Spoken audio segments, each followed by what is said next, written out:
Okay, welcome to part God knows. In the last one I was struggling with this lock, and I've been mucking around with it a little bit since, and I have managed to get it open twice. Unfortunately not on camera, so I'm going to try now. The pick that works is this one, and the wrench that I used is that one. Now the key, I figured this out afterwards. Let's get rid of the water protector.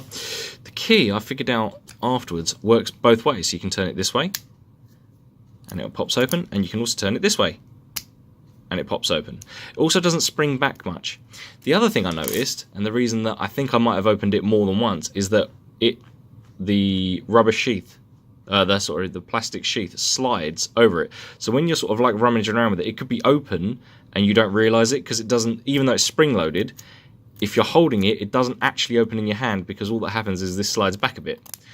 So make sure that's definitely locked. Right, I'm going to try one last time to get this. Hopefully it works. Now the way it worked last time is I actually did this sort of like weird crossover, so I'm not giving myself a lot of room to see, but it did work the best. Alright, I don't want to push that in too far. Then what I did was I got this pick all the way in. Alright, that's definitely on. Okay, and which way was I bending it? I was bending it this way. Okay, hopefully this works. Okay. Alright, let's try downwards. A little bit of downward force. That is just focusing on that key. Alright. Yeah, the only way I sort of knew it was open was because the sheath started sliding forwards in my hand. I was like, oh my god, I've opened it. Alright, let's try that again. Let's slide it back a little bit. Is it open? Oh, no. I think I was close then. Alright, let's turn that. I can hear the pins as well, and I can feel them. Alright, let's push that down, turn, and then give it, look, there you go. Open. So I've actually opened this a bunch of times, but didn't realise it because of this plastic sheath. It's been kind of irritating. So that's 2 in the book. Now, also you want to talk about irritating, getting this pick out is a nightmare. I don't want to break the pick, but there you go. So look, that plastic sheath really does the business with it when it comes to actually realizing that you've got the thing open. So that's 3 times once. At least I got it on camera once, right? So that's that one that I've done. That one done.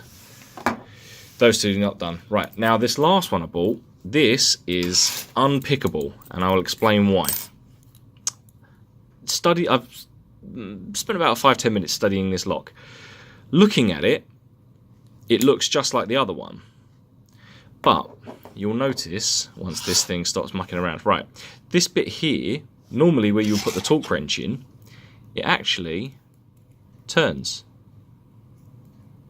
And inside is all hollow. And the reason that is, and if you look at the key is very different. The key doesn't have pins. What I think is inside are 2 cylinders, one wrapped around the other, and the inside cylinder has got 3 little pins poking through. And what this does is when you put it in, it turns the outer cylinder around. So I don't think this can be picked. See, look, there's no resistance there. You only hear click, click, click, click, click with the pins. Basically silent. And then when you get in, it turns that outer cylinder around. That's what I'm assuming is happening. Because I can put a lock, a pick in here, and I can actually feel there's something in there. And I can turn it. Look, there's nothing to stop me turning it. But once you get it in too far, you know what I mean? There's just no resistance there whatsoever. And it's completely smooth on the inside. Because there's just nothing there. But if you try and turn it, that's when it stops. So the only way to do it would be to find each individual pin and then pull it round. But you can't do that because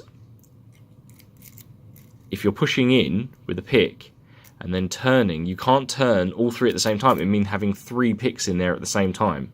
which is why I don't think this, I mean, on the scale, this is definitely a 12. This is where you get the bolt cutters out, because this, again, no pins.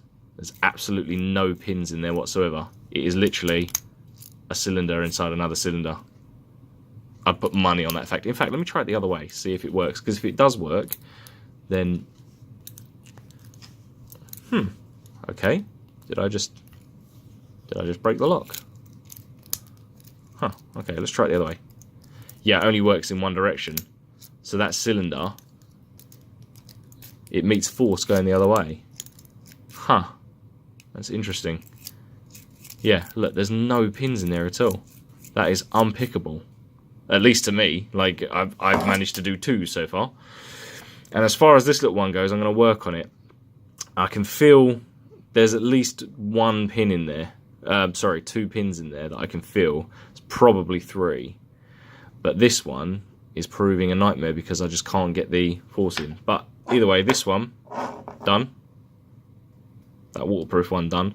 Which I'm quite pleased of, because that is a fairly substantial lock. And this one was a doddle. But yeah, that's 2. So, quite happy with that. Alright, cool. Peace.